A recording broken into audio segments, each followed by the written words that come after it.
The first thing you want to ask your partner or your family is, well, how would we like to have a meal? You want wretched, nasty food that someone just threw together and it's burnt and we're going to fight about it all the time and it's really erratic and it's not predictable and the person who's making it is unhappy and the kitchen is a disaster afterwards and everybody's angry about that. So that's like one solution. Do you want that? And if they all are sensible enough to say no, then you can say to them, okay, well, what's the alternative? And then you can think, well, we could imagine what the alternative would be, and then we can work on laying out the microprocesses that would lead to that outcome. And we can practice them over time, and we can assume that if we don't get it right in 3 months, that doesn't mean it's hopeless. And so, when Freud, let me give you an example.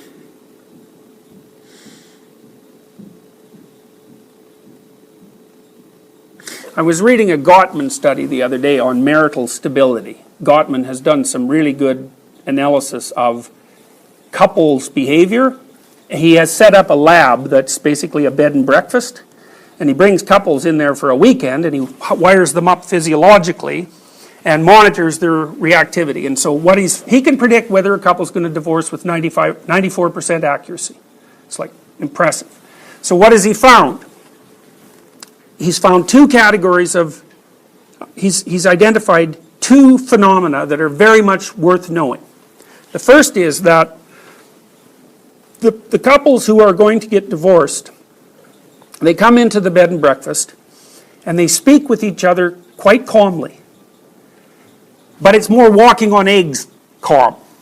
And while they're speaking with each other calmly, their physiology is like, they're very aroused, and so they're sort of aroused like someone who's facing a predator. So you might think of an unhappy couple as predator and prey to each other. And so the words are there mostly to stop predatory activity, not to actually communicate anything. It's just to keep the surface calm.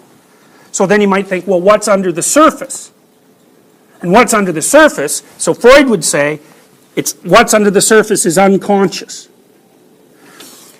But you can say, well, what's under the surface is one of these hierarchies that's all banged up and twisted and not in reasonable shape. And so people don't want to open the door to that. But they do. This is a Freudian slip. So let's say this goes to the second part of Gottman's observations. So the woman goes over to the window and she says, oh, look, there's a cardinal outside. You know, cardinal's that bright red bird, they're kind of cool looking. You know, it's kind of a trivial thing in some sense, but by the same token, it's a little positive thing, and, you know, 20 of them in a day is a good thing. Okay, so then the partner, the husband in this example, has a 2x2 matrix of choices. One is, who the hell cares about your stupid bird? Okay, so that's one. The second one is, then you go over and look at the bird, right? And the third one is, you don't make the contempt noise, but you act it out. And the fourth one is, you go over there like a civilized human being, and you know, and that you're interacting with someone that you care for, and you take a look at the damn bird, and you're happy about it. And that's as truthful and real as you can manage. Okay, so the option, that's a Freudian slip. Right? Because what it says, there's a whole monster underneath that, and the monster is all the disorganization in this entire structure. It's like might be, we have been tormenting each other about various things for the last 10 years, and none of them are resolved, and I'm not very happy about you for so many reasons I can't even remember all of them, and I can't enumerate them right now because that would take forever and maybe we would have a huge fight, but by the same token, I'm not going to come over there and make you happy with your stupid bird. So what the good couples do, the couples that, you know, stay together, is they respond to each other's bids. He calls them bids. And so if one person wants to share some little trivial daily positive thing with the other, you know, isn't carrying around a bloody cartload of resentment and is able to respond to that in a positive way. And that way the general interactions between the couple stay positive. But that's also because they've worked this out. Now, you know it's got to be because they work it out, because the couples who are physiologically reactive to each other, they're communicating, but there's all sorts of horror underneath the surface. And we're trying to figure out, well, what is it that's underneath the surface? What's the structure of the unconscious? Well, that's the structure of the unconscious. And it's either well-structured and functional and mutually agreed upon and as explicit as possible, or it's this, constantly. And then when the couples fight about it, because they're not very sophisticated and they're not very awake and they're not very aware and they don't know how to do microanalysis and they're tired and unhappy, they don't say,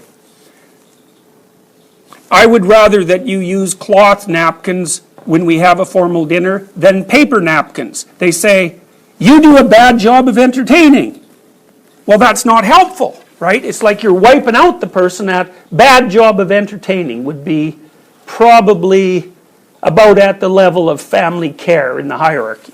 And so what you're doing is you're hitting them in a place that if they listen to you would knock out maybe 10% of their entire behavioral and perceptual structure.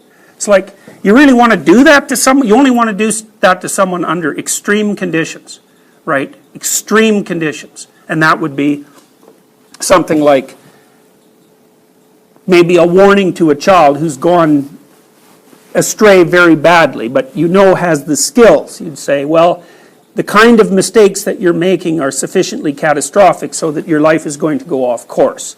You know, and then you might have a conversation with them about, often for kids, for people that say are between 15 and 25, I know they're not kids really, but my kids are that age. Part of that might be, what the hell are you going to do for a career, right? And if that's unspecified, the person's just all over the place. So, okay, so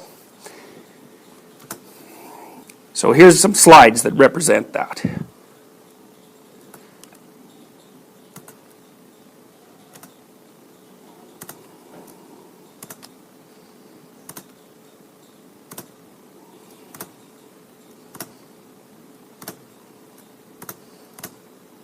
Right? So you see the progression of that. And if things are operating at the top of the hierarchy, what that means is you've mastered all the subsidiary elements.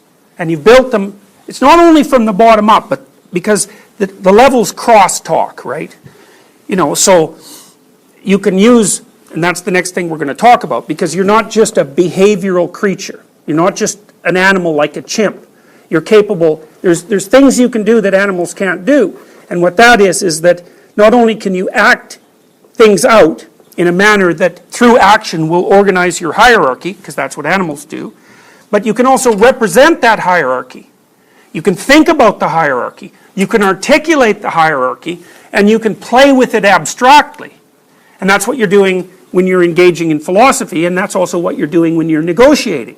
And that's a really good thing, because it means that you can not only conceptualize changes and then implement them, and you can conceptualize a broad range of potential changes and improvements, and you can implement them and you can observe what happens, but you can also communicate that to all sorts of other people. So it's a great thing to be able to do.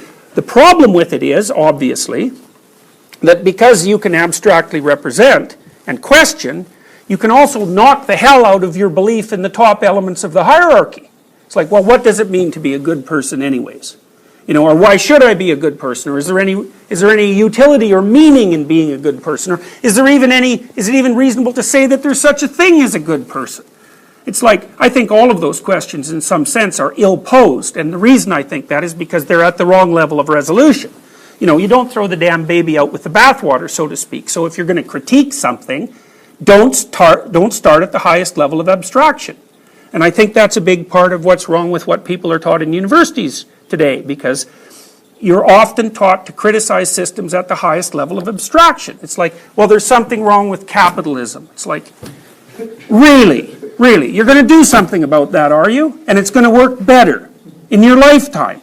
That's going to happen. It's like, no, it's not going to happen. You know, if you stick a stick in a functioning machine, even if you think the machine, it's all rattly and it's like pulling people's arms in and it's got all sorts of catastrophic problems, you come along and like hit it with a stick. It's like it's not going to run better. It's the wrong level of analysis.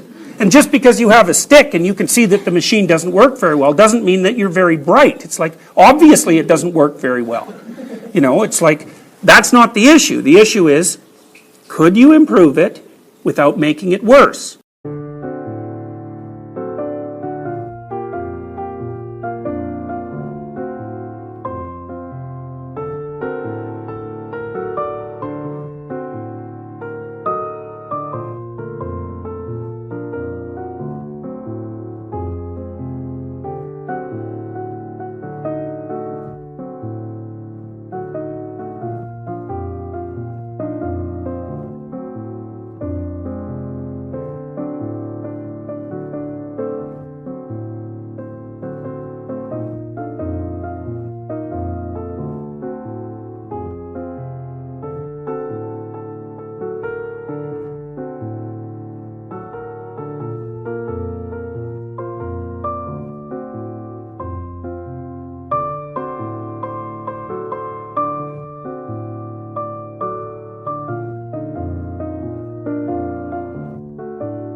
Anh ai mơ mộng mình thứ xa xôi, không màng về tình ái muôn nơi, sống cho là trọn kiếp đây thôi, đâu quan tâm gì chuyện đời.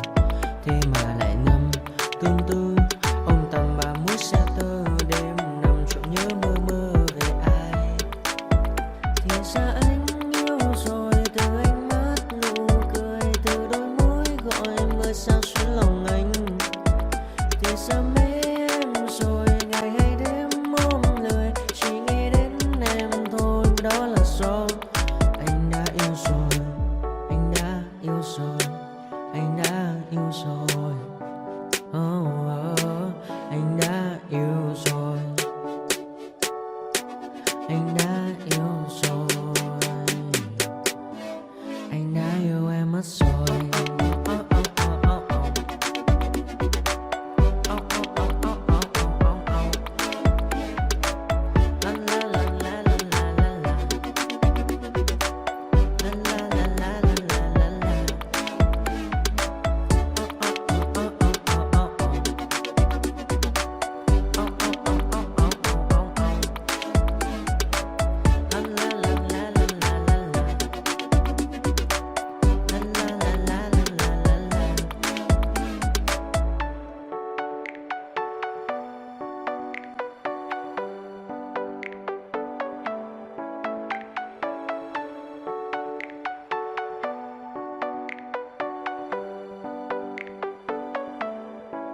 Anh ai mơ mộng mình thứ xa xôi, không màng về tình ái muôn nơi, sống cho là trọn kiếp đây thôi, đâu quan tâm gì chuyện đời. Thế mà lại nằm tương tư, ông tầm bà mũi xe tơ, đêm nằm trộm nhớ mơ mơ về ai. Thì ra anh yêu rồi, từ ánh mắt nụ cười, từ đôi môi gọi mưa sao xuyến lòng anh. Thì ra mê em rồi, ngày hay đêm.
chance to be ruthless. Hey kid, don't ever let them get inside your head.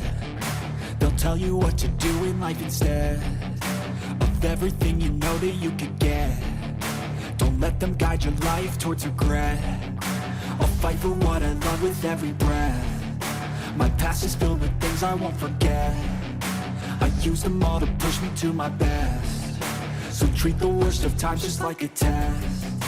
If only I could go back in time, I'd tell myself that everything will end up alright. Just push yourself, test yourself, figure out what you like, and find your limits, don't be rigid, always work towards a prime. Surround yourself with open minds, people can change your life. A few friends with intent can help you feel alive. Find a passion, take some action, and with a little time, just be patient, make a statement, try to enjoy your life.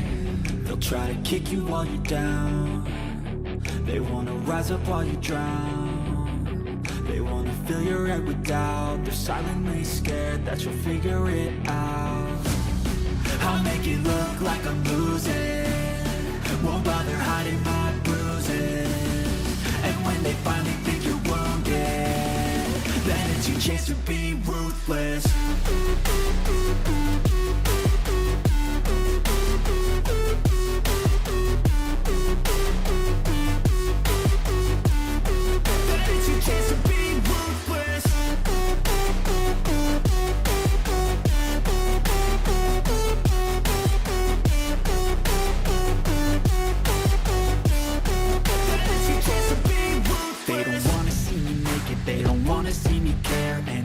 Make some progress, I can see that they compare. I think everyone's against me, maybe something in the air. Am I paranoid? I swear a void is forming and they're scared I walk astray.